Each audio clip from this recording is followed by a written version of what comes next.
A pleasant day to our future teachers and also the future top notchers from our university, our BE Ed second year students.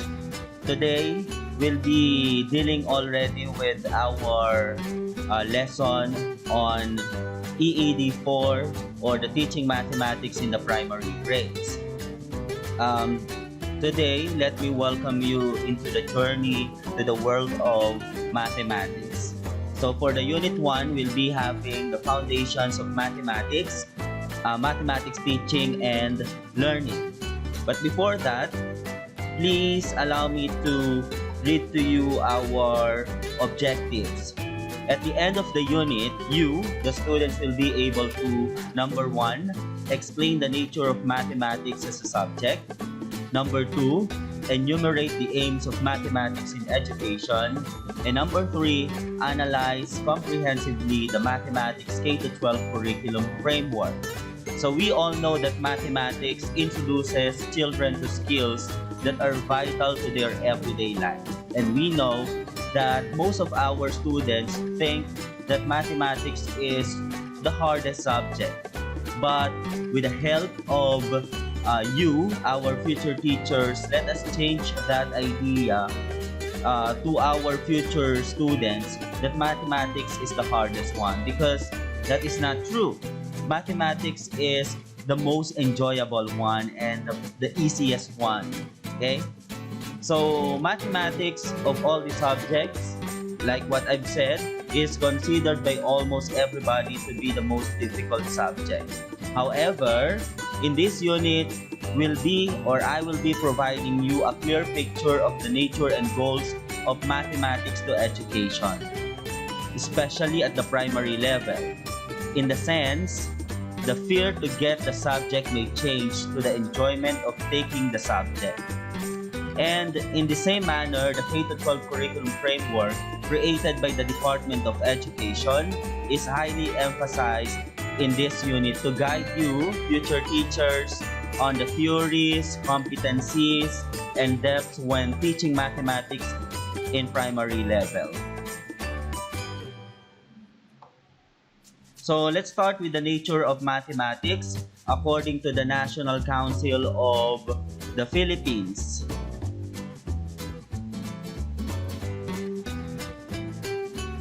Mathematics introduces children to concepts, skills, and thinking strategies that are essential in everyday life and support learning across the curriculum. It helps children make sense of the numbers, patterns, and shapes they see in the world around them. That is the reason why when we were in the kindergarten, we were taught by our teachers the different shapes, circles, triangles, etc. Okay?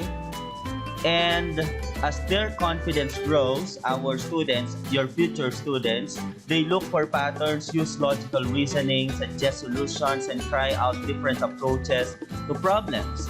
Mathematics offers children a powerful way of communicating. They learn to elaborate and expound their knowledge using symbols, diagrams, and spoken and written language. They start to discover how mathematics has developed over time and contributes to our economy, society, and culture.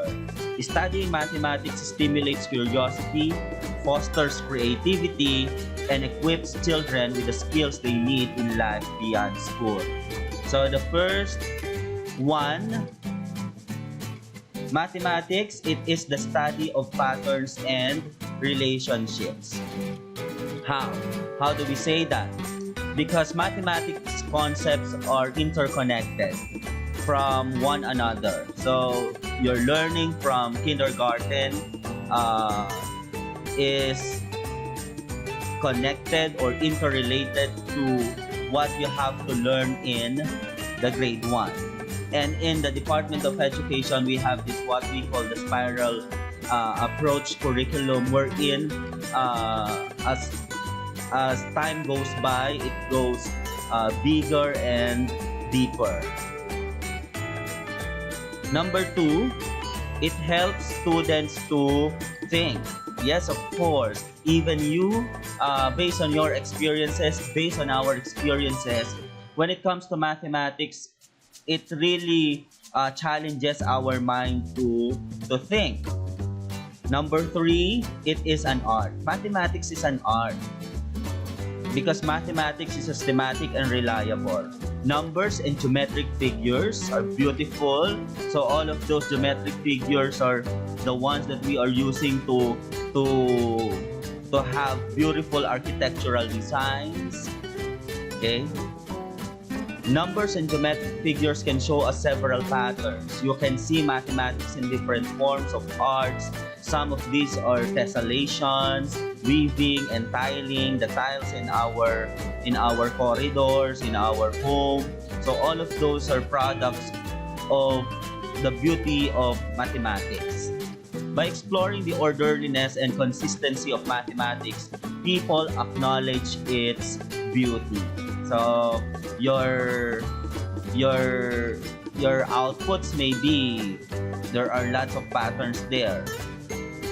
Number four, mathematics, it is a language. Through symbols and mathematical terms, we can communicate easily.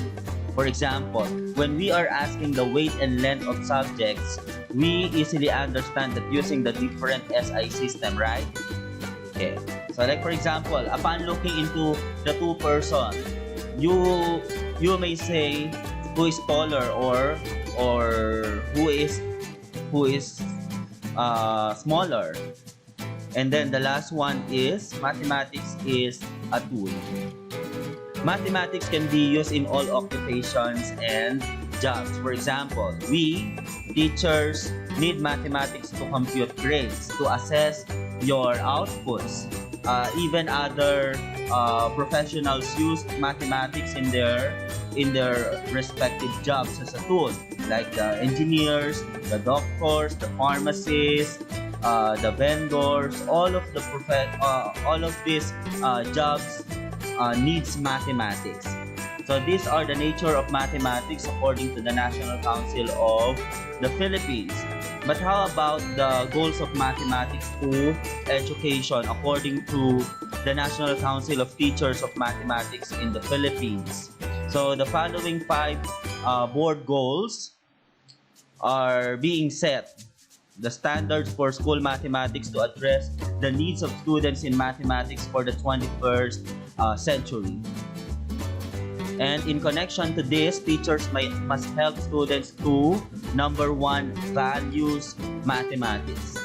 So we teachers must help our students to see how important mathematics in their everyday lives. Number 2, reason out mathematically, because through mathematics, students should be able to think critically and logically, because that is very important. This skill is very important for all the people to be developed, thinking critically and logically. Like for example, the teachers must give activities or tasks as tools in sharpening the higher order thinking skills, or the hats, what we call hats of students. So let us not make our students stagnant into these easy matters. Number 3, we teachers should help our students to communicate mathematics. So that is also one of our tasks to our students, because students should use mathematical symbols and terms in communicating. Like for example, when comparing things, children should know which is greater and lesser. Remember, the greater than, the less than. It's not just a mathematical symbol to make us confused, but these symbols are being used to really help us and to make our communication easier. And then number 4, we help our students to solve problems, not just mathematical problems. Actually, mathematical problems are just practices on how our students will solve problems in real life. Since this is mathematics, of course, it is a must for the student to solve problems at the end of a particular lesson or topic, but furthermore, they need to apply the concept to their everyday life. And then we help our students make or feel confident. So instead of letting students feel the stigma and fear towards mathematics, let's help them. Why not boost their confidence that if they will learn math, they will be successful someday? Because according to study, most of the students who are good in mathematics are being successful because mathematics is present in all fields. So here is the mathematics K-12 curriculum. Here is the figure, the framework.